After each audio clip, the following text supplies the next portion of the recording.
Thank you for the introduction, and hello, good afternoon, everyone here and online. You already heard, my name is Nadine. I'm the head of UX research at FreeNow. I cannot hide it, my accent is German, but I live in beautiful Spain now, working for FreeNow.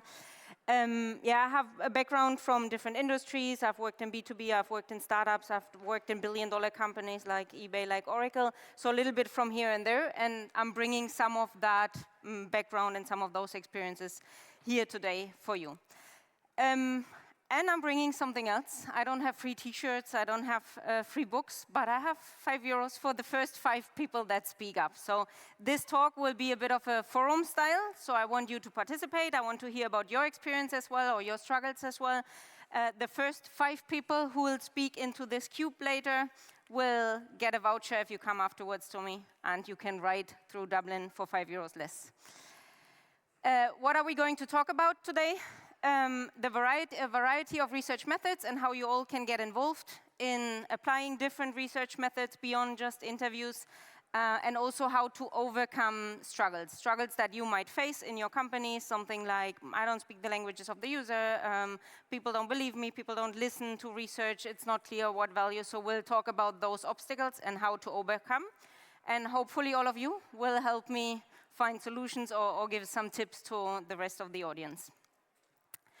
When I talk about user research, what do I mean by that? Probably that's very clear to all of us. We've heard the term a million times. There's lots of user research tools out there.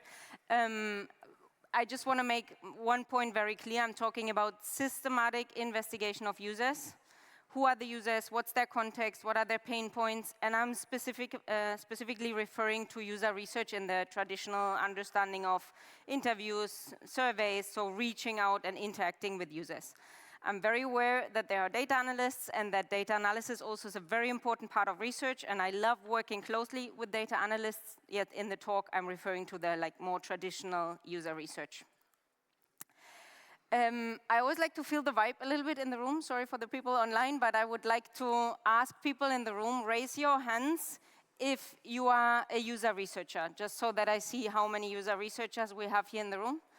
Okay, quite a few. So I hope there's some inspiration also for you in here on what methods to use, or maybe also how to involve your stakeholders or your colleagues that are non-researchers into the conversations.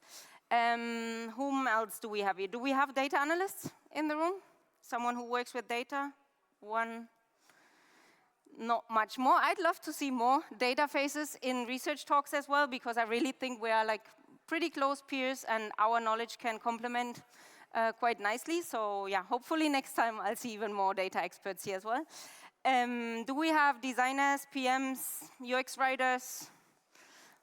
Okay, now we're seeing more hands. Very happy to have you all here, because you're super crucial for research. Research is a team sport, and you learn nothing if it's only the researcher doing the research and comes back with the ultimate answers. You need to be part of it. You need to say what exactly you want to learn, what decisions you want to make, and ideally also be part of the research, applying research methods yourself.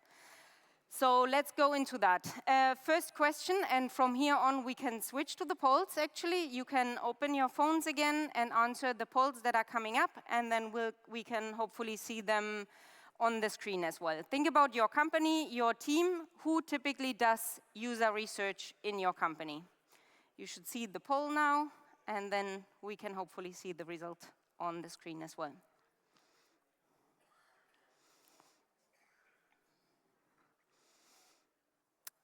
Alrighty, so far, only researchers.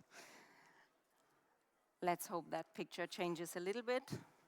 Okay, we can see more answers coming in. And it seems like we have quite a few lucky people here who have researchers in their teams, so we can push the research to the researchers. There are a lot of designers, and there are PMs and POs also doing research in the company. Do we have any designer in the room who's doing research themselves? Anyone who feels like sharing and getting the FreeNow voucher? What kind of research do you do? Maybe you have an example of something that was easy for you to do. Anyone wants to share? Any designer on what type of research you're doing? I don't see any hands. Help me out. Okay, there's I. Super. Hi, yeah, I'm a designer who does research because, frankly, we are only UX designers, so we don't have a research department, so we do it. And a lot of the time when we get to do it, we can do it via job watchings or interviews or direct conversations with the clients in the end. So that's how we mostly do our research, because it's hard for us in particular to use research tools in my position in particular. But yeah. Nice. On. Nice. Thanks for sharing. Yeah, that's the most common scenario that I would probably also guess, that designers also know how to do like usability, testing flows, testing designs, prototypes, and talking to users. Do we have someone else who wanted to share? Yeah, so again, similar designers, so we typically do kind of qualitative stuff, but that is often down to kind of interviews or just kind of getting kind of sentiment analysis or stuff that is out there in the world. Nice. Thank you for sharing. And you were a designer as well, no? Yeah. Yeah, exactly. Do we have product managers in the room as well who have done some of their research themselves? Anyone who can speak up? I see one hand up there with the yeah. Thank you. So I'm a PM working at a startup, so we don't have a dedicated research team either, and I do most of the research in the company. We usually do usability testing, interviews, heat maps, and a lot of data analysis that I get from data people. So. Nice. Thank you for sharing. Yeah, I've been in a startup before as well, and I know that kind of feeling, like everyone has to do everything, right? You don't have a lot of, like you don't have the big team, you don't have a lot of resources, so everyone has to get hands-on. Really cool that you're actually interacting with users yourself as well, and data analysis makes a lot of sense as well. Thanks for sharing. Anyone else? Any other PM who wants to share maybe a recent experience, an example? Alrighty. Thanks for sharing. From my experience, I've seen designers quite often very hands-on involved when it comes to testing designs, prototypes, concepts, getting feedback on ideas, while I've seen PMs probably a bit more strong on data, on understanding maybe the business and the revenue, the KPIs that we want to impact. It doesn't have to be that way. Ideally, both can do both, and everyone can be involved in all the different methodologies, right? We can go to the next poll then from here. So who does research? We have established different roles. Ideally, actually, all the roles in the company, everyone who works on building products for users will be involved in one way or another, also in user research. Next question, which methods were used for user research in the past? User interviews, online surveys, focus groups, co-creation, eye tracking, ethnography, or maybe you have other methods that I didn't even list here. Alrighty, we're getting the responses in. And the picture starts looking to what I expected to see here. Almost everyone does interviews. A lot of people do surveys. And then all the other methods, all the beautiful other tools that we have available are not used very often. That makes a lot of sense, and that's what I do as well, what our team does as well. Like, user interviews usually is the default method. It's the one that always is top of mind. It's the one where you can, in a relatively easy and fast way, learn a lot of things. Just keep in mind there's a lot of stuff you won't learn from user interviews. I have one experience that I can share already. That is, I work for Free Now, so we are testing or we are investigating not just the passengers, like maybe all of you can use the Free Now app, but we're also investigating the drivers. I've spoken to a lot of drivers from Ireland, and I never really realized how the car looks like, where the phones are, how many phones they have in the car, that there's a camera recording the car to the inside. I just didn't know because I haven't seen that. And for that, it's super important. That's the context that the user is in. That's super important to have in mind when we're designing for the small screen on the app, right? What's the real life? What's the context? What does it feel like? So for that, for example, guerrilla research, that's a really important method. It's a really important add-on to go in the field to see the context. Yeah, so that much about the interviews. Online surveys, also seen as a very useful tool. A lot of companies do a lot of those online surveys, and everyone thinks like, oh yeah, it's a fast way to get quick feedback. I can learn fast. Everyone can design a survey. Everyone can send a survey. Just one advice, be careful, because bullshit in means bullshit out, and you might not even notice with surveys. With interviews, you do, because users give you feedback, or they look like confused, or they say, I don't understand the question, can you repeat it, can you rephrase it? In an online survey, no one will. They just answer whatever, you get numbers for whatever, and you take decisions on that whatever. That might not have been the right question. So if you have the chance to involve a researcher for online surveys, I'd really recommend it. About the other methodologies, we seem to have someone who has experience with focus groups or co-creation. I think that would be super interesting to hear. If there's anyone here who wants to share their experience, maybe with a method that is not user interviews and not surveys. I see a hand up over there. Very cool, I'm already excited. Hi, so I produce data products. Well, my team produces data products, so more dashboards types of things. And I work for Imperial College, so we had some students involved from the computing department. We gave them their own data, and then we said, what would help you learn? Like visualize this in a way that would help you learn. And then we took that and did focus groups with the students with their own data, and they helped run those focus groups as well. Mm-hmm. So kind of a big co-creative environment, and then we obviously put the most beneficial things into production. So that's how we've Very cool. Thanks so much for sharing. That sounds super interesting, and that's even focus groups and co-creation in one, right? Like a group session, a workshop session where they can actually become creative and build something that makes sense. Maybe one important comment on the co-creation, because sometimes I get that feedback, a little bit of hesitation, like, are users really the best advisors on what to build? No, they are not. And we're not asking, when we do co-creations like this, we're not asking them to really build the product, right? We're asking them to interact, to think about it, and from what they prioritize, from how they think, from what they discuss, that's when we learn what's the mental model, what's the approach, what do they prioritize, and that informs our decisions. But in the end, obviously, you as PMs, as designers, as engineers, you know better what is possible and what can be built. But yeah, super interesting tool.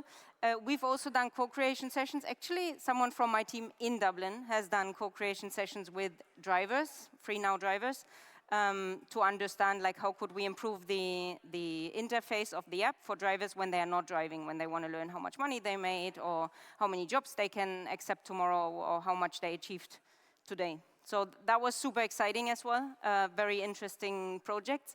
And then as a side learning, whenever you introduce another method that is not just interviews and not just surveys, you also can see how the excitement in the whole company goes up, in the leadership team goes up, in amongst all the stakeholders that you work with.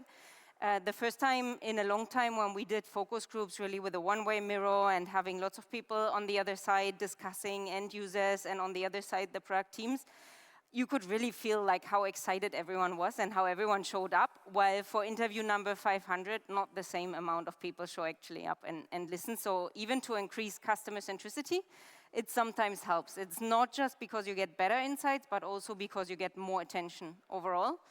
And then last but not least, using many methodologies, from my experience, also helps to keep the researchers engaged and keep the researchers growing and give them new challenges and make them become better researchers. So yeah, for us, it really works in FreeNow to use not just user interviews and online surveys, but really combine and invent your own methodologies as well. There's one more poll that I have prepared that is about the obstacles. I said in the beginning, we also want to talk about the obstacles that you face. So now I want to know from you, what is it that makes research challenging in your teams? Is it the lack of expertise? So maybe no researchers. I think we already heard from someone, no researchers in the team. Resources, not enough researchers or not enough budget. The return of investment of the value of user research not being clear. Speed, research slows us down. Language barriers, teams don't speak the language of the users. Or leadership buy-in. What is it that makes you struggle? Alrighty, I guess we already have one winner. Resources, so not enough researchers for everything we want to do, and not enough budget for everything we want to do. Anyone who is in that situation currently want to share a little bit about that? Anyone who gave that answer can share, like, what's the situation, so we have an example to work with. We have a hand up already here. Hi. It feels like some of these issues are somewhat connected. Like, often you don't have enough resources because leadership aren't bought into the value that research brings, so therefore they don't understand the value of research and you can't convince them to bring in a researcher. I recently had an instance where we had a researcher leave, they promised they would backfill. The manager, who was a non-UX person, was like, oh, well, I went and spoke to the other product people and the engineers and stuff, and they said they don't really need user research. And so you're kind of sat there going, oh, but I don't know if they know that they need it, even though they do. So there's a lot of that going on as well. Yeah, thank you for sharing. Yeah, and I'm smiling even though it's actually a sad story to hear about. They don't know that they really need researchers or research being done. Thank you for sharing. So maybe anyone else has advice. What can we do if we focus really on that there's not enough resources? We need to backfill that position, or we don't have the budget, maybe we cannot incentivize, or we cannot get that other tool. How do you overcome these obstacles? Anyone has any story you can share, any tip, any trick that helped you to overcome the obstacle of not enough resources? Okay, sharing the problem was easier than thinking about the solution. Learning taken. Do we have anyone with any idea? Yes, nice. It's not a very unique or very all-around solution, but what I found helped us a lot was actually creating personas. Because whenever we could get our hands on some users, we would talk to them also about their co-workers, talk to them about the other people they knew who would use our product, and then we would scale that as personas because we knew we wouldn't really get a lot of quantitative feedback. And this then helps us create better user stories, even if we can't always challenge them. And another thing we do is we talk to the people who get the tickets from the users. So this is, if we can make a survey, we can ask them what the users are, what the problems are that the users are reporting, because a lot of the time we can also extrapolate some problems in our design from that. Yeah, cool. Thank you for sharing. That's very good advice. Like, there's a lot of research already available. You just have to find it, right? Maybe it's not every time generating a new research study or running a new round of interviews, but you can look at what you already did in the past, look at the persona. That is a nice summary of what you already learned and what you've already investigated in the past, or even look at support tickets, or I don't know what else could be available, app reviews or NPS comments that are coming in on a regular basis. So even if just accessing that, it doesn't cost you any extra money, and you have learnings from users. Very cool. Nice. Thanks for sharing. Anyone else? How to overcome obstacles like not enough researchers or not enough budget available? Yeah, I believe if you don't have enough researchers, you can outsource the study if you have budget. And then if you have budget, but this is if you have budget but not enough researchers. But if you have researchers but not enough budget, you can look at different types of research, such as test it on your own or with some internal participants, if they have more or less relevant experience, background. It is also helpful. You can look at some BKM standard requirements that products should follow, usability heuristics, and you can check it by yourself, and it would be helpful as well. Nice, yeah, thank you for sharing. Both very good points, outsourcing, if you have the budget. There are certain types of methodologies or certain types of studies that are a bit easier to outsource. That's typically like the bigger, more longer term studies. Things like online surveys are very good to outsource to people with expertise even outside of the company. When you actually want to do agile prototype testing adjustments, maybe there is a little bit more difficult to outsource. But yeah, outsourcing, if you have budget, but no researchers, definitely a good option. The other way around, have your researchers do low-cost research, like what you already shared. Also, any sort of guerrilla-type research, or reaching out to friends and family. If you have researchers, but you cannot give incentives, there's so much the researchers can still do. Well, depending on the product, depending on the user segment, obviously. But in my past, in my experience, I've done so many research studies without any budget. You just need to find creative ways.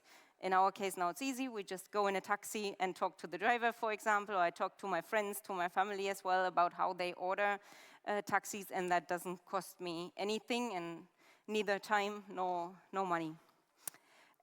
What do we have as number 2? It's actually difficult to decide. 15, okay, so maybe to the point of what you also raised in the beginning, no? It's all a little bit connected. The leadership team doesn't really buy in. Maybe the value of research is not clear, and then leadership team doesn't act on the research. Any advice from anyone in the room on how we can solve that? What can you do to get leadership closer to the end user, to the user research? Any tips or anything that you've seen working for you?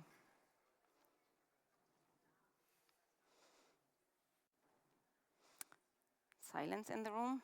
No one works with senior leadership teams? All the researchers that had the hands up in the beginning, what do you do? For me, I think just documenting the risks that we're having to accept by not doing the research and conveying it in the language that those stakeholders do understand, and having that backlog of risks clearly kind of documented and presented has helped me in the past. Often, we'll kick off projects by doing some sort of like risk assumption mapping. So you'll have, all of your risks mapped out, just giving it, that severity and saying, okay, we could just go and deliver, but if we do, these are the risks that we're having to accept by moving forward.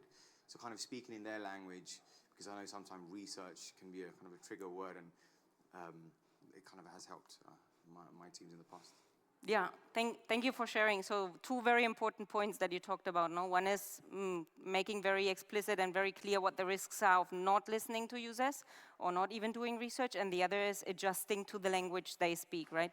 So my advice also would be to build relationships and get to know these people. In our case, for example, the CEO offers lunch meetings to anyone. So I was like, I want to go on lunch with you. So just to talk and get to know the stakeholders or senior leadership team to understand like what are their concerns, what are their worries, what are the top of mind issues at the moment, so you can a little bit adjust to that. Very cool. Any other tip or trick from the company, from the audience? Sorry. We have more hands raised and only one mic coming. Sorry. Oh, sorry. I think, again, so similar to what was just said there, starting small and doing a very small kind of experiment, like a fake door or something like that, has been very useful for me in the past. So in the last company I was in, there was a round of circular arguments about which feature we should build first for, like, say, video sharing. So whether we needed video or screen sharing first. And by having a fake door put in there that cost very little time in the development purpose, we're able to say conclusively, by doing this, we can say from doing we know that users' intent, we've measured that, we don't need to build this right now. And that can get you some kind of trust, but again, just that establishing trust has worked for us in the past. Yeah, nice. Thank you for sharing. So starting small and then also like building some kind of case studies or examples that you can repetitively probably use also to make your point. No, this is one example where it worked, and if you can link it to return of investment and how many millions you helped saving the company because research helped you find out something even better. Did we have more hands raised? I think there's another one.